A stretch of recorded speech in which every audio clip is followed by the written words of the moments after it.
ஏமா நீ 1000 ரூபா வாங்கிட்டியா அப்படின்னு. அதானே நான் 1000 ரூபா வாங்குறேன், என் வீட்டுக்கார் இப்படி போனாருன்னா ஹெல்மெட் இல்லைன்னு சொல்லிட்டு 500 ரூபா ஃபைனை போட்டுடுறாங்க.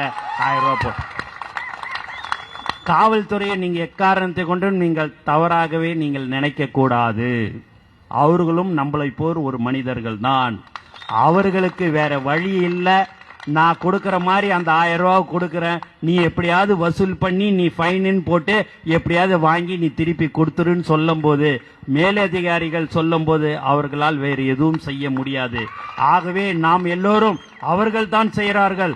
ஒரு வண்டி எடுத்துன்னு போனா போதும், ஹெல்மெட் இல்லைன்னா பிடிக்கிறாங்க, லைசன்ஸ் இல்லைன்னா பிடிக்கிறாங்க, 1000 ரூபா போடு 2000 ரூபா போடுன்னு. அவர்கள் மீது நீங்கள் கோபப்படக்கூடாது. நீங்கள் கோபம் படுவது நம்மளுடைய தமிழக அரசு மீதுதான் நீங்கள் கோபப்பட வேண்டும். அவனை சொல்லி நிறுத்துங்களா? அவன் நிறுத்துற அந்த லூசுக்கு மட்டும் வந்துட்டே இருக்கான். வர நிறுத்துற அவனை. பைத்தியக்காரப்ப எதுக்குடா வரீங்க எங்கெல்லாம்?